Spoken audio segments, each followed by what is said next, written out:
안녕하세요. 수학교사 이경호입니다. 경제수학 10강이고요. 연산입니다. 연산. 교과서 13쪽입니다.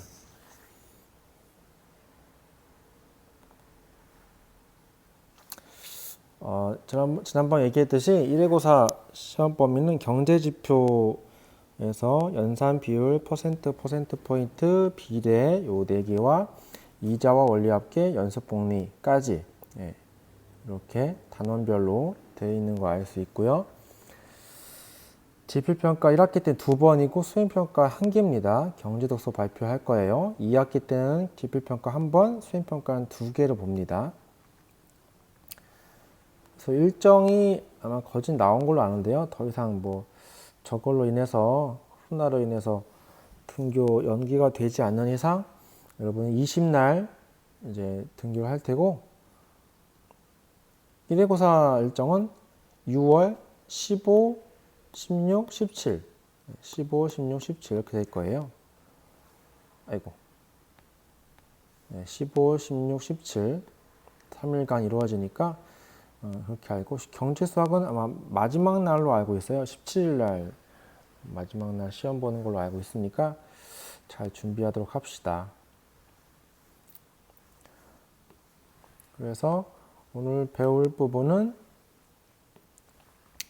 이제 경제지표에서 연산에 대해서 공부합니다.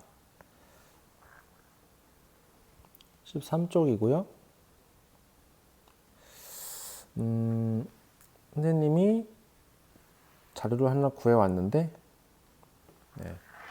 자료는 이거 이제 사이트가 있어요. 거기 블로그가 있거든요. 그 수학의 모든 것 강쌤이라는 이분이 강창원 선생님, 동화고등학교 수학교사 강창원 선생님이 운영하시는 블로그에서 자료가 있길래 가져와서 이걸 이용해서 수업을 할까 합니다. 여러분 교과서 같이 따라가면 되고요. 13쪽 들어가겠습니다. 생각열기에서 3으로 이루어진 식의 네모 속에 플러스 마이너스 곱하기 나누기에 적당한 기호를 넣어서 오른쪽 값이 되도록 해보아라 라고 되어 있어요. 초등학교 때 지식만으로도 충분히 할 수 있는 문제들이니까 크게 부담 갖지 않아도 됩니다. 오늘은 교과서 13쪽에서 15쪽까지 진행을 할까 해요. 자, 한번 생각할 시간 줄 테니까 채워볼까요? 덧셈, 뺄셈, 곱셈, 나눗셈 기호로 등식이 성립하도록 만드는 겁니다. 의외로 쉽지가 않죠? 좀 적당한 식이 안 떠오를 수도 있는데 일단 선생님이 답을 좀 보여주면요.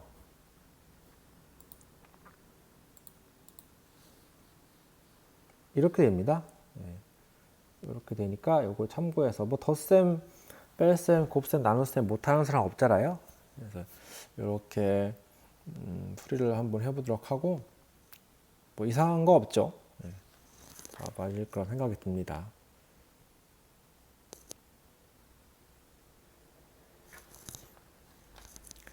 경제 지표란 말이 나와 있죠. 이코노믹 인디케이터라고 하는데 경제 활동을 분야별로 가늠해 볼 수 있는 통계라고 돼 있어요.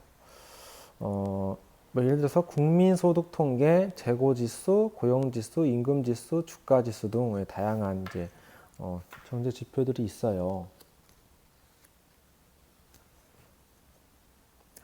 통계에는 거짓말이 있습니다. 거짓말이 있는데 There are three kinds of lies: lies, damned lies, and statistics. 통계의 거짓말. 세상에는 세 종류의 거짓말이 있다. 거짓말, 새빨간 거짓말, 그리고 통계이다. 벤저민 디즐레일리가 한 말인데요. 빅토리아 황금기 대영제국 정치가였어요. 통계도 거짓말이라는 얘기거든요. 통계도. 그러니까 적절한 수치를 조작해서 통계를 조작해서 의도한 바대로 정치인이나 어떤 기업가가 의도한 바대로 통계를 조작해서 발표하면 그거에 현혹된 일반인들이 잘못된 판단을 할 수 있다는 거죠. 통계는 그런 좀 어떤 맹점이 있어요. 근데 반대로 얘기하면 그러한 점들을 잘 활용하면 나한테 좋은 정보를 제공해 줄 수도 있다는 게 또 통계의 장점이에요. 그러니까 조작한 예가 뭐가 있냐? 뭐 대기업에서 2,200명의 정규직 지원을 신규 채용했다라고 기사가 이렇게 나오는 경우가 있을 거 아니에요? 그러면 뭐 이 기사만 봤을 때는 와, 대기업에서 사람들 많이 채용했구나. 2,200명? 이 정도면 괜찮은 편 아닌가? 뭐 이런 판단도 할 수 있고, 10,000명은 해야지라고 뭐 할 수도 있는 사람도 있고, 네.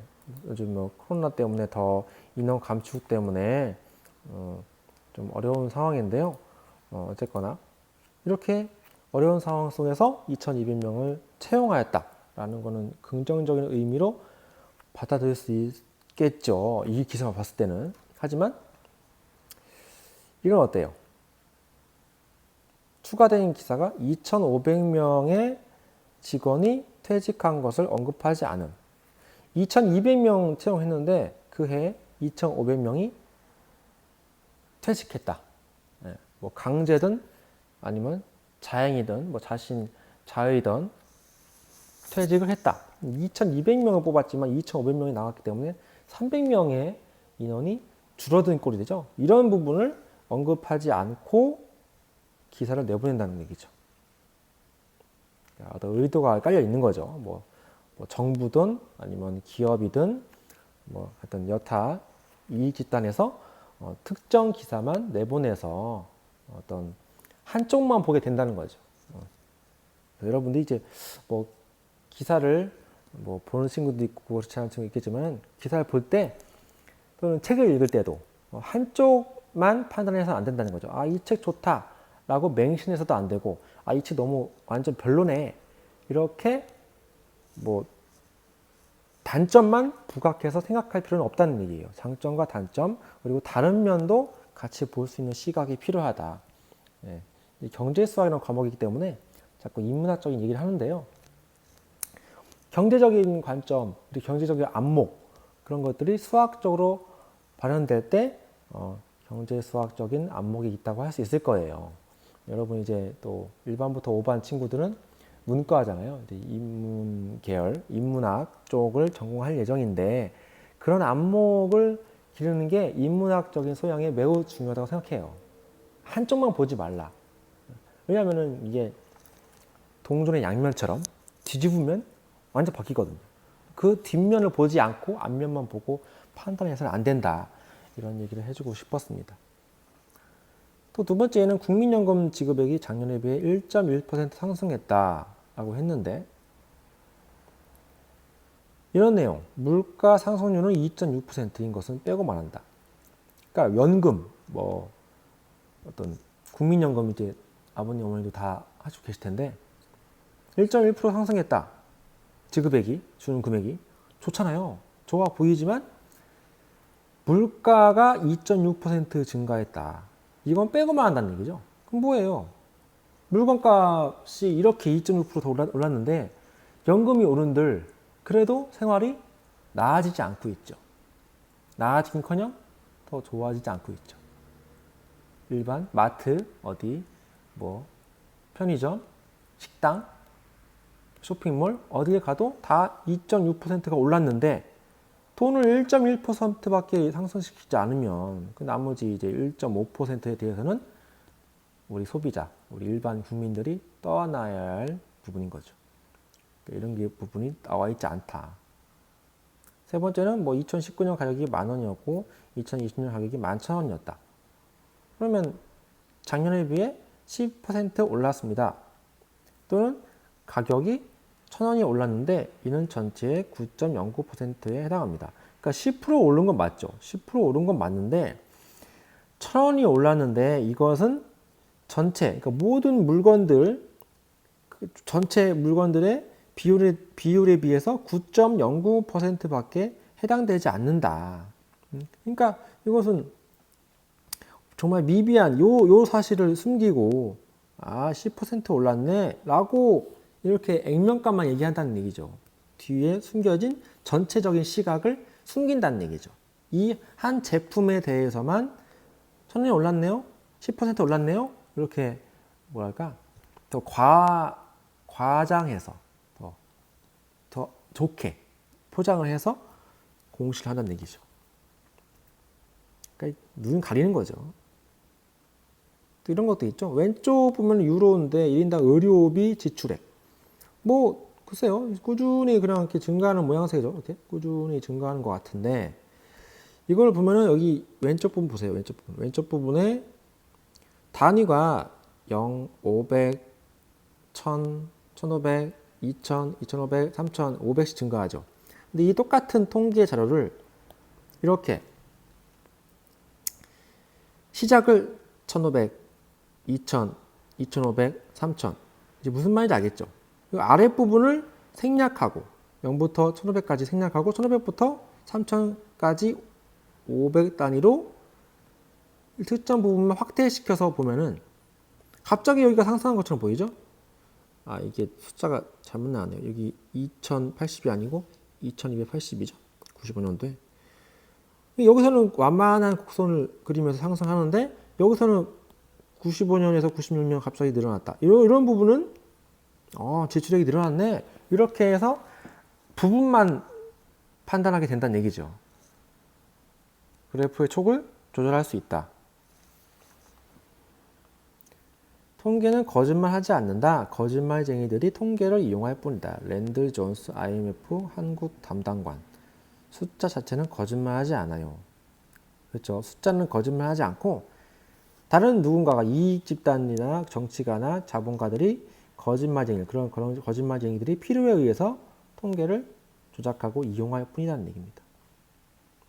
다시 돌아와서 경제지표, 다양한 이런 다양한 지표들이 숫자들, 통계 자료들이 있다라고 이해하면 되고요. 교과서를 여러분이 꼭 읽어볼 필요는 있어요. 한 번씩 읽어보고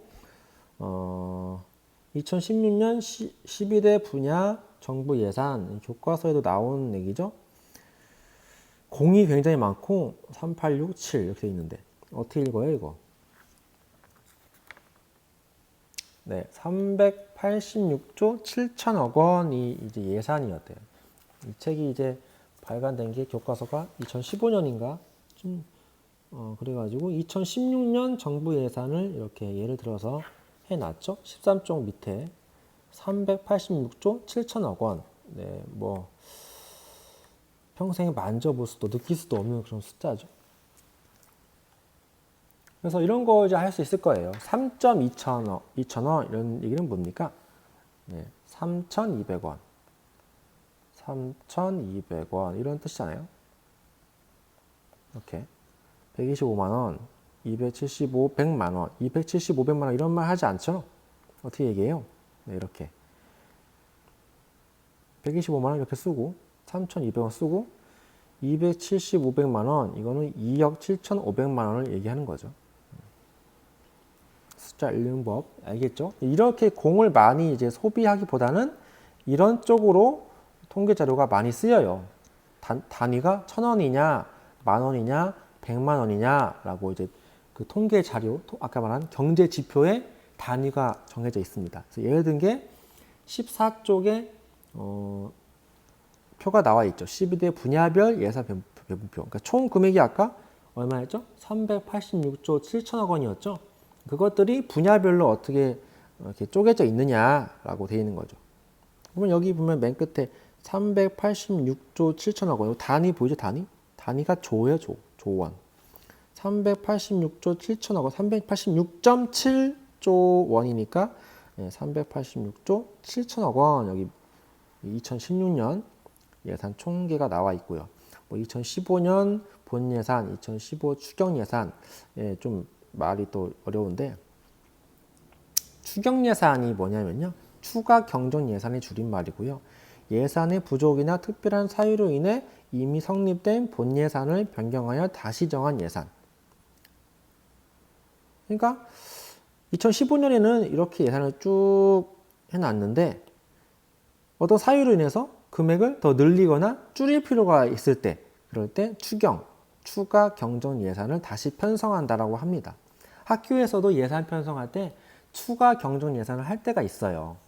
갑자기 방과 후 수업을 더 늘려야 해야 할 때 돈이 필요하니까 다른 부서에서 필요 없는 금액을 끌어모아서 다시 예산을 다시 편성합니다.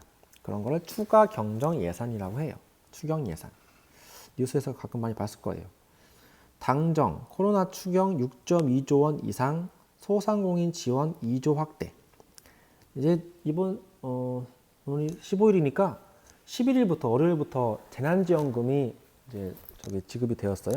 그래서 이거까지 다 포함된 그런 다양한 경제 지원, 소상공인 지원 이런 금액들이 6.2조 원 이상 추가 경정 예산을 재편성해서 줬다 이런 얘기인 거죠. 소상공인 2조 지원했다 하네요. 2조. 네, 조조하니까 뭐 이제 굉장히 금액이 만만해 보이죠. 다시 표로 돌아와서 지금 14쪽이에요. 교과서 14쪽. 그래서 보면은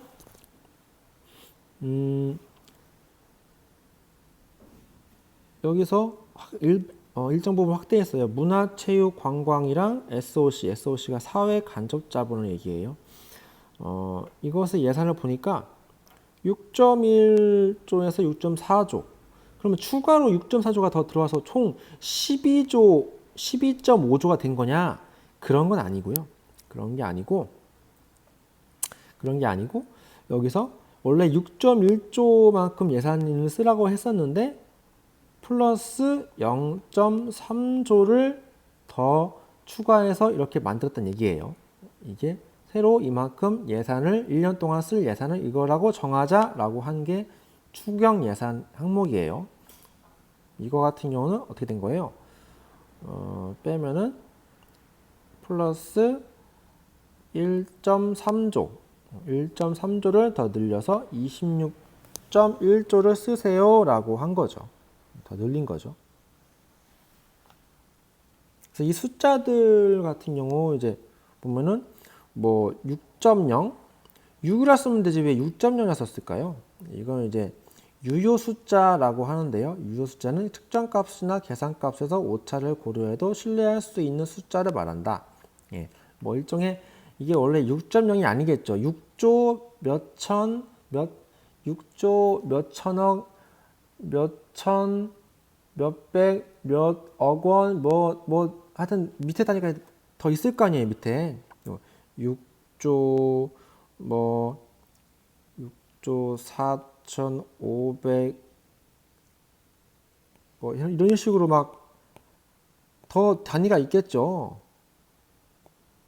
이런 식으로 뭐 점점점 뒤에 있겠죠. 근데 이것을 어떤 부분에서 반올림을 해서 정말 필요한 숫자만 쓰자 해서 6.0 뭐 여기서 반올림했다. 그러면 6.00조 원 이런 식으로 숫자를 간단하게 이걸 다 여기 표에다가 넣기에는 비효율적이죠. 그래서 6.0조 원. 그래서 6.0조 원이면 이제 대략적으로 6.0에서 실제는 6.4조 사이가라고 추정할 수 있겠죠. 예, 이런 건 이제 중학교 때 배웠던 유효 숫자, 중학교 때 안 배웠겠네요. 예, 그 근사값, 예, 유효 숫자 이건 개념과 관계된 거니까 그렇게 이해하면 됩니다. 그래서 일반적으로 특정 값이나 근사값을 표기할 때 유효 숫자만 표기하는 것이 보통이다. 뭐 23.4라고 해서 이건 유효한 숫자, 쓸모있는 숫자는 얘기예요. 쓸모있는 의미 있는 숫자가 2, 3, 4다. 오차의 한계는 풀마 0.05. 그러니까 아까 반올림했다 했죠? 반올림한 위치가 여기겠죠. 여기 소수점 아래 둘째 자리에서 반올림한 거니까 오차의 한계, 그러니까 잘못된 한계 23.4가 진짜 값이 아니죠. 진짜가 아니고 이제 근사값인데 진짜 값은 어디 사이에 있다? 23.45에서 23.35 요 사이에 있겠죠. 진짜 값은 요 둘 사이에 있겠죠. 그거 얘기하는 거고요. 참값은 23.35와 23.45 사이에 참값, 진짜 값이죠. 이게 요 사이에 있다는 걸 얘기합니다. 표에서 증감률 이런 말이 나오죠. 증감률 단위가 이건 퍼센트예요. 그러니까 다시 표를 보면은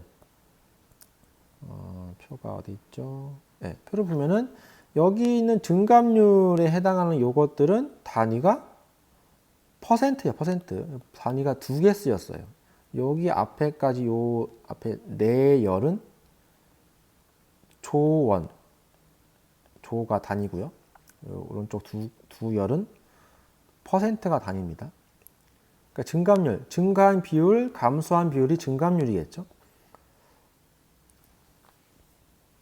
근데 퍼센트인데 여기 교과서가 잘못되어 있는 것 같아요. 이거는 퍼센트를 하려면 곱하기 100이 있어야겠죠. 여기 보면은 C 빼기 A 나누기 A 이렇게 한 다음에 곱하기 100을 해야 퍼센트라는 단위를 쓸 수 있는 거잖아요.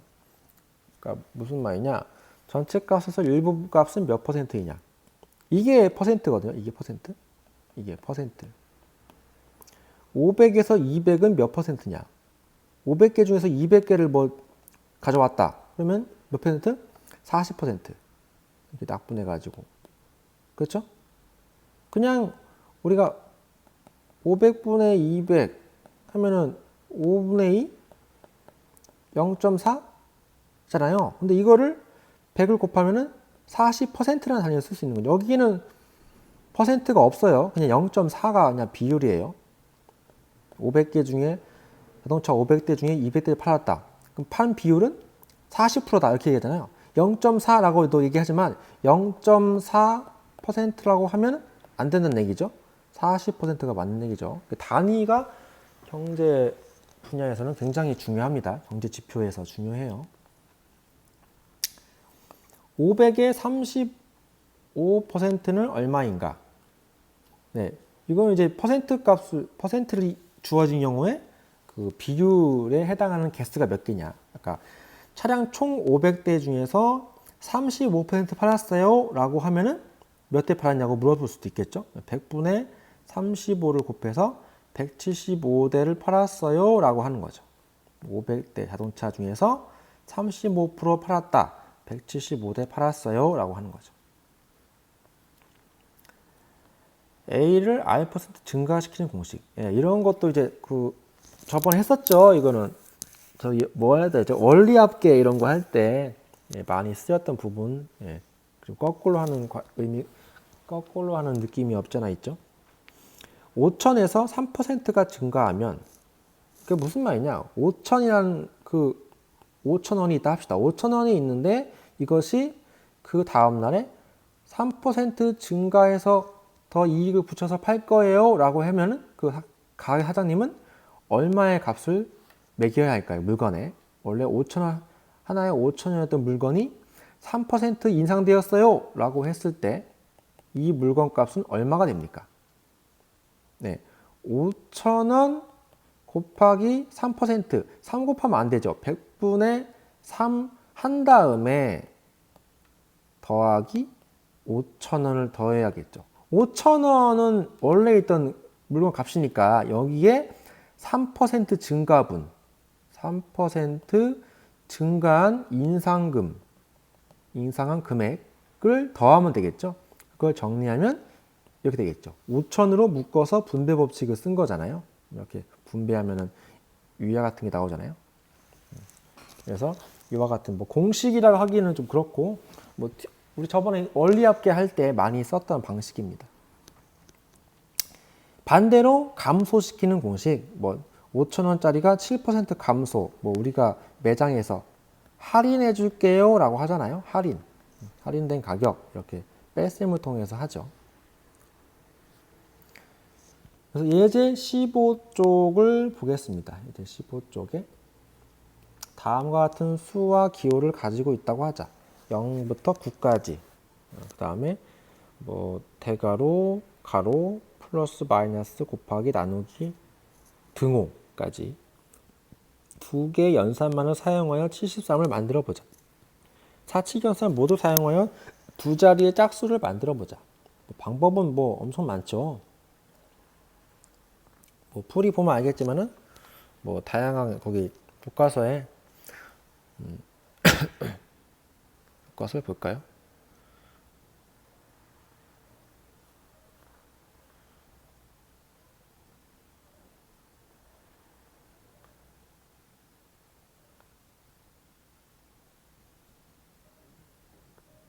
네, 여기 나와 있죠? 이런 식으로 100 마이너스 30 플러스 3은 73이다. 이런 식으로 뭐 5 곱하기 3 플러스 58은 73 이렇게 나올 수도 있고 뭐 다양하게 만들 수 있죠. 그다음에 사칙연산 모두 사용하여 두 자리 짝수를 만들어 보자. 짝수는 뭐 사칙연산 모두 사용해가지고 만드는 거 무궁무진하죠. 네, 여러분 뭐 이건 정해진 하나의 답이 있는 게 아니니까 자유롭게 뭐 해볼 수 있고요.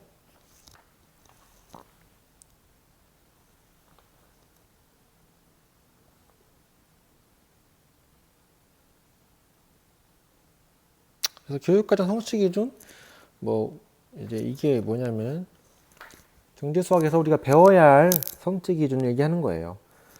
통계 자료를 활용하여 실업률, 물가지수 등과 같은 경제 지표의 의미를 이해해야 한다. 경제 지표의 중감을 퍼센트와 퍼센트 포인트로 설명할 수 있다. 요거는 이제 다음 시간, 다다음 시간에 할 건데 뭐 방금 봤듯이 방금 본 거 뭐였어요?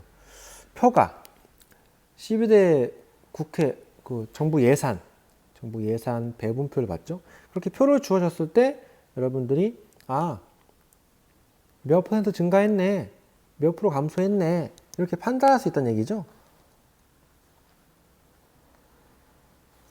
다시 볼까요? 아까 이렇게 표가 있을 때 이 표를 보고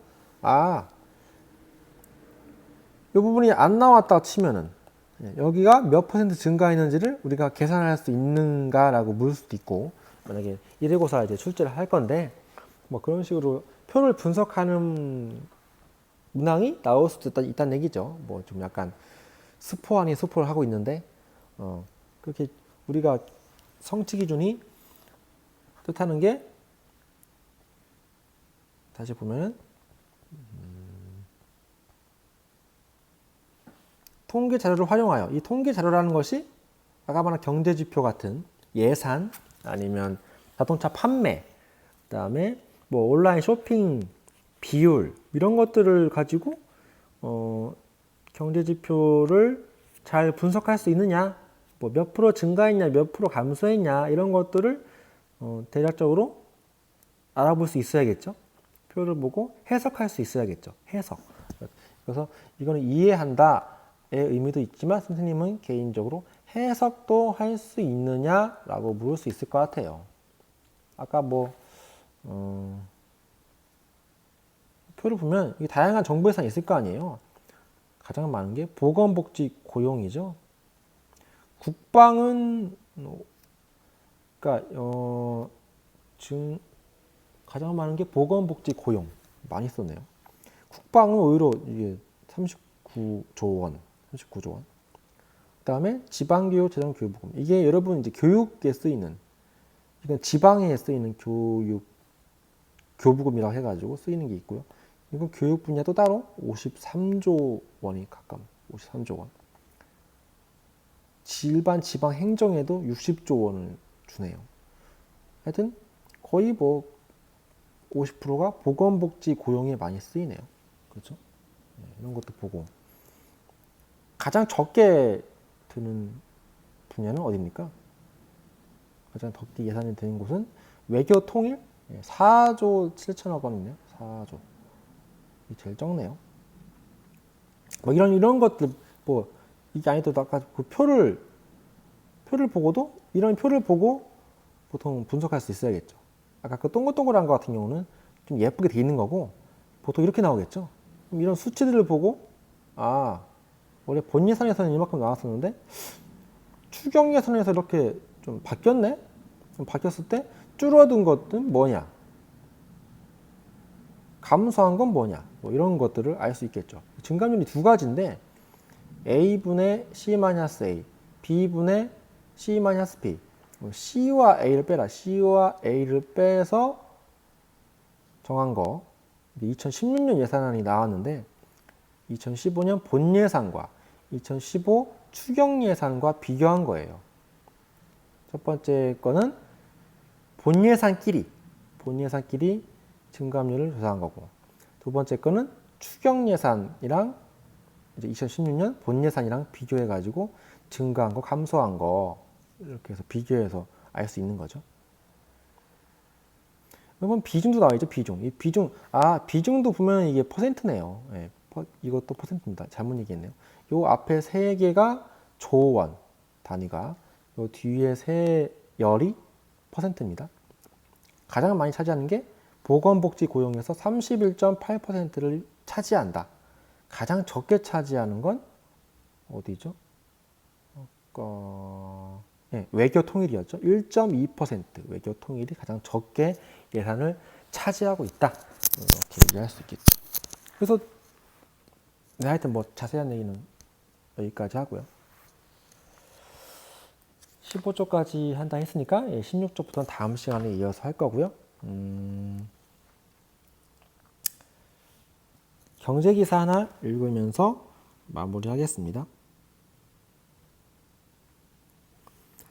예, 요즘 이제 이슈되고 있는 재난지원금에 대해서 기사가 하나 나와서 읽어보도록 할게요. 재난지원금 누구 작품인지 마트는 안 되고 이케아는 되고. 조선일보 5월 14일 기사입니다. 어디는 되고 왜 어디는 안 되나. 시민들 혼란. 백화점 샤넬 매장선 못 쓰고 쇼핑몰 샤넬 매장은 결제. 네, 백화점이나 대형마트 안 된다고 했죠. 근데 쇼핑몰 샤넬 매장은 가능하다. 이거 참 뭐가 안 맞죠? 대형마트는 안 된다더니 이케아에서는 재난지원금 사용할 수 있네요. 이케아는 저거 외국 가구 쇼핑몰이죠.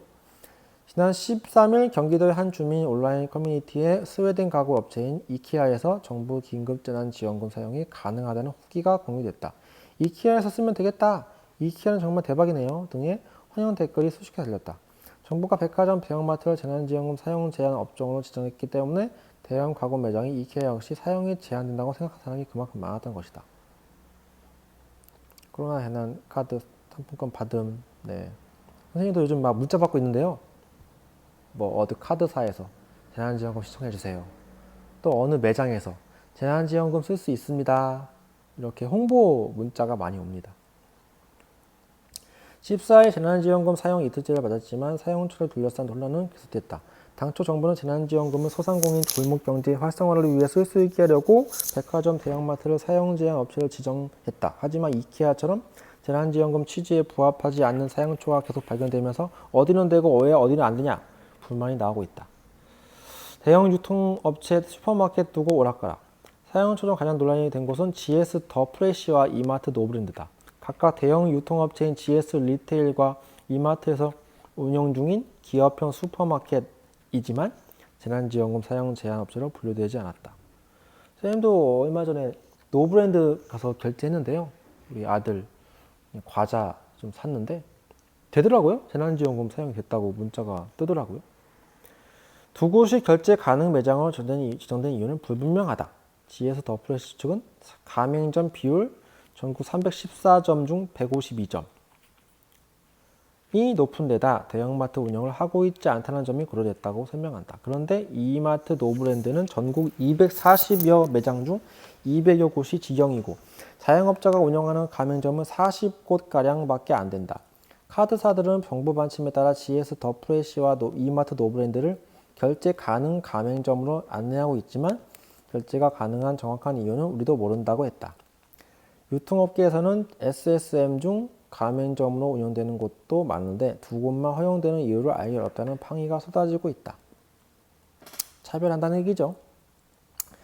형평성 논란이 확산되자 행정안전부는 13일 카드사 측에 GS 더 프레시와 이마트 노브랜드도 재난지원금 결제를 제한해달라고 요청했다.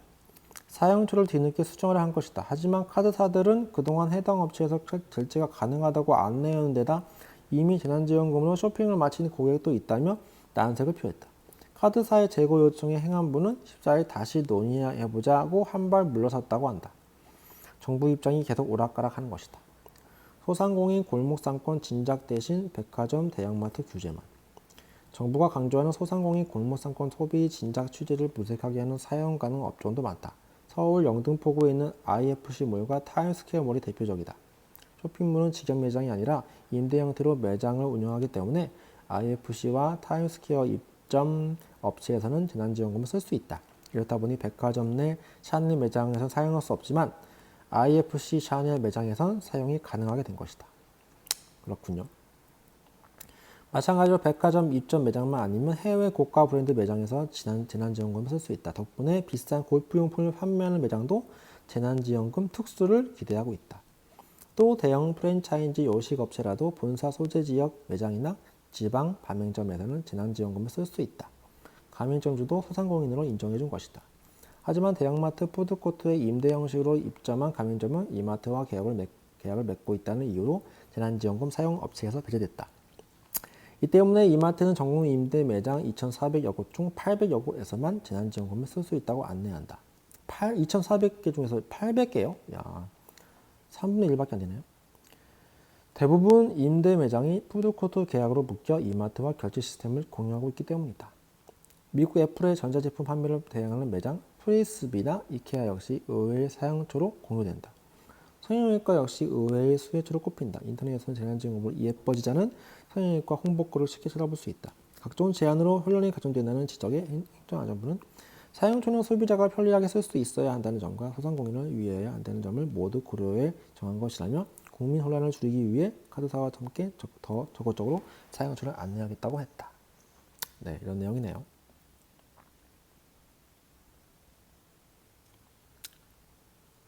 댓글도 볼까요? 누구 작품이겠냐? 위대하신 문수령 작품이지 뭐든지 파기하는 자. 네, 뭐 정부를 굉장히 이제 이게 또 어디죠? 조선일보죠? 조선일보니까 지금 현 정부를 많이 비난하고 있죠. 오프라인 이마트, 롯데마트 등 대기업 업소도 코로나 사회적 거리두기로 매출이 상당한 타격을 입었다.